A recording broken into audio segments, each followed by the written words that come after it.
So we just released our new reporting feature, and I wanted to take a few minutes to show you kind of the basics of how it works. So here's the RTS website. If you log on and then click on apps, you'll see this screen, which is your dashboard, and then you click here on reporting and you go to this new reporting page, and you'll see that I've got a bunch of reports already queued up, but if you want to queue one of your own, then you just hit the queue new report button. We have 5 different reports available right now. There's a single lift, multi-lift, block review, a travel report, and a stress balance report. And I'll go through those and kind of show you how it works, but first I just kind of want to show you the general workflow. Let's go ahead and select a single lift report, and from there you can name the report whatever you want, and you select your target dates, and we'll leave this as today and say let's look back for a month.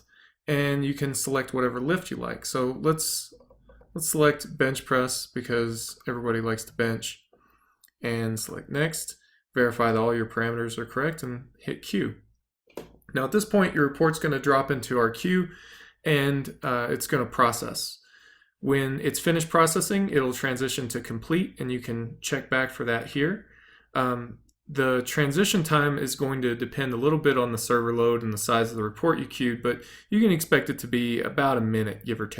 Now, rather than wait for this report to come back, I've already got one queued up and completed, so I want to show you this is what a single lift report looks like. So this one is also for the bench, but you'll see this one goes back much further in time, and we've got an estimated 1 rep max chart. So you can see the progress of a lift up or down over the course of the time period that you selected. And if you scroll down, you'll see a PR table where we have repetitions down the column and RPEs across the top. So what this will show you is what your best set was at each given rep and RPE pairing, and then also your best set at each rep range. So for example, if you wanted to know what your best triple at a 9 RPE was, you can find that relatively easily. Or if you just want to know your best triple overall, you can find that as well. The date, how much weight it was, and what estimated 1RM it produced. So that's your single lift report. From there, let's go back over to the reporting screen. And I want to show you a multi-lift report. Now this is a really versatile report. What I'm showing you now is a comparison between my bench and one board press. So you can look and see a correlation between these two lifts. Now, this is only looking back over a 1-month span, so I wouldn't say this is conclusive, but you can very easily look back over a much longer span and see if that trend holds true over longer time periods. And then scrolling down, you can see your stats broken out by training week.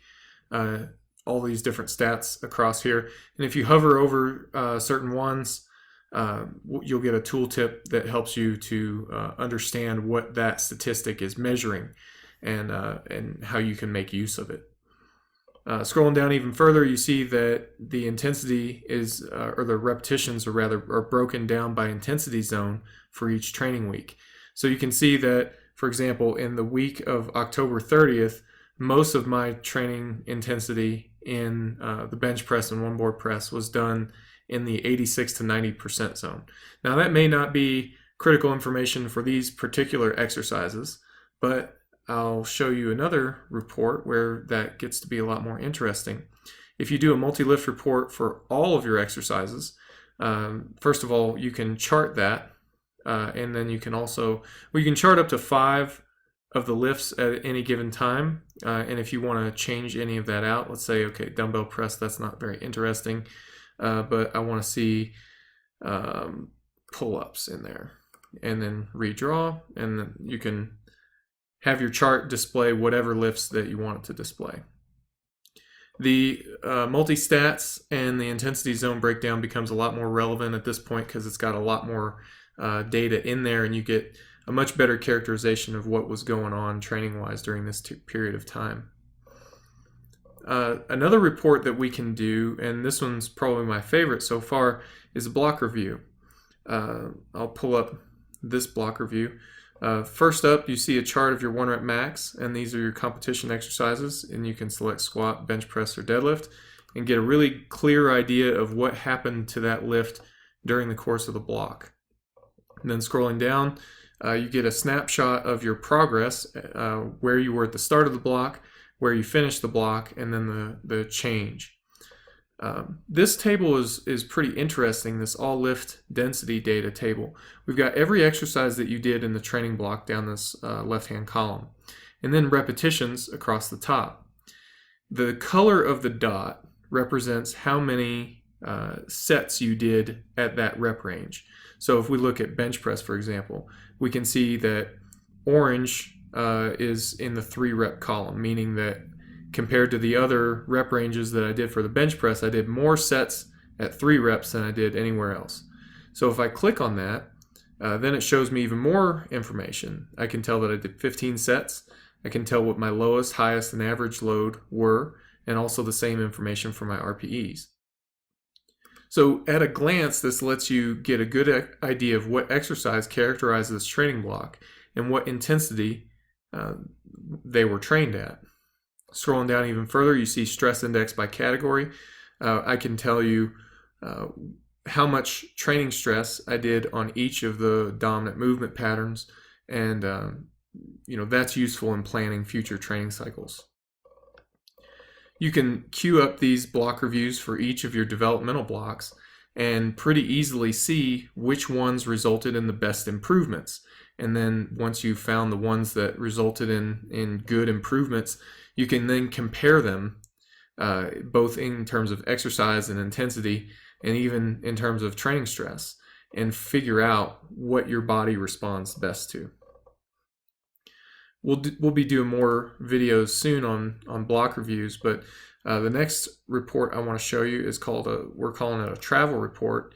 And this one is a really simple report. You put in whatever exercises you want, and it will return kind of a estimated 1 rep max history for the past 7 entries of that movement. So this is really useful if you're going to be traveling or otherwise going to be away from your gym or away from an internet connection. So you can't access your online training log whenever you want. Well, you can queue up this report, and that way you've got your estimated 1 rep max data handy. You can take it with you to the gym, and that can help you put the right weight on the bar so you can make sure that you're lifting it the right number of times. And then finally, there's a training stress balance report. And this was another report that we should discuss in greater detail in the future, but you can get a snapshot by looking at the tooltip here. Basically, the blue columns designate how much normalized training volume you did for a given week. And the red line represents a 6-week rolling average of your training stress normalized training volume rather, over the past 6 weeks. So at a glance, you can tell if the blue column is higher than the red line, then that is a higher than average training volume. If the blue column is shorter than the red line, then that's a lower than average training volume. So since the line moves with your training experience, you can see how your conditioning changes, and your the level of work that you're adapted to changes as well. So at a glance, it's very easy to see if your workloads are high or low or medium. So that's what I've got. That's what I wanted to show you right now. These reports are up. They're online, available for use right now. You don't have to be a member of Reactive Training Systems to use our logging feature. The logs are there for anyone to use that wants to. Just keep your data in there, run reports on them as you see fit. If you ever do decide to sign up for RTS coaching, then we'll have a jump start on making sure that we get you the quality of coaching that you expect, because we'll have a really good idea of what works for you as an individual. And then even if you never make that leap, it should help you get stronger. It should help you put the right weight on the bar, lift it the right number of times, and overall improve as your lifting career goes on.